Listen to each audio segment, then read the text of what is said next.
தேவனுடைய நாமம் மகிமைப்படுவதாக.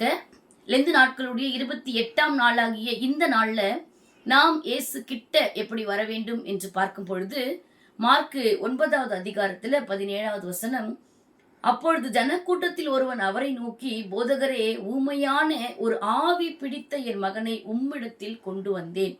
இந்த வசனத்துல நம்ம பார்க்கிறோம், ஒரு தகப்பன் ஒரு ஊமையான மகன், ஆவி பிடித்த ஒரு மகன், அவன் எங்கே அந்த ஆவி வருகிறதோ அப்பொழுதெல்லாம் அவனை அலைக்கழிக்கிற ஒரு சூழ்நிலையிலே அந்த மகனை இயேசுவினிடத்தில் கொண்டு வருகிறார்.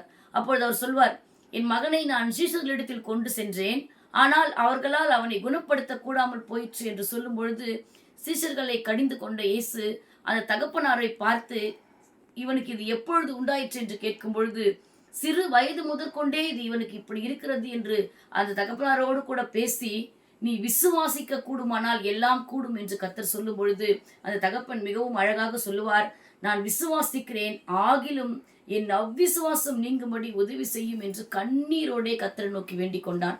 அப்பொழுது கர்த்தர் அந்த மகனுக்கு பரிபூர்ண சுகத்தை கொடுத்து அந்த தகப்பனாரிடத்திலே கொடுக்கிற ஒரு அழகான சம்பவத்தை நாம் இந்த பகுதியிலே வாசிக்க முடியும். இந்த நாள்ல கூட விசேஷமாய் நம்முடைய பிள்ளைகள், நமக்கென்று கர்த்தர் கொடுத்திருக்கிற, நம்மோடு கூட இருக்கிற அநேகர் கூட இப்படிப்பட்ட ஆவினால் அலைக்கழிக்கிற, நம்ம ஆவி என்று சொல்லும் போது உடனே ஒரு அசுத்தாவிக்குள்ளாய் செல்லாமல் நிறைய காரியங்கள் அவர்கள் நார்மல் லைஃப்ல இல்லாதபடிக்கு அலைக்கழிக்கிற சூழ்நிலையில நாம் ஏதேதோ செய்து பார்த்து விட்டு விடுகிறோம். ஆனால் இன்றைக்கு இந்த தகப்பன் சீஷர்களிடத்தில் சென்றால் கூடாமல் போயிற்று என்று அறிந்து கொண்ட பொழுது இயேசுவினிடத்தில் கொண்டு வந்து அவர் விசுவாச குறைவையும் அறிக்கையிட்டு தன் மகனுக்கு சுகத்தை பெற்று கொண்டு செல்கிறார்.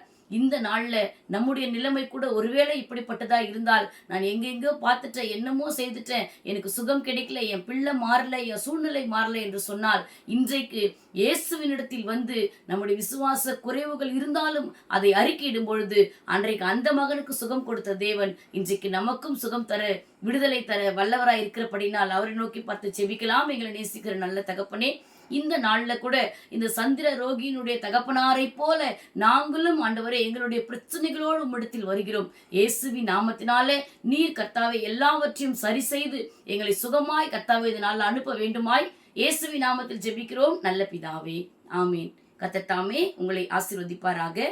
ஆமீன்.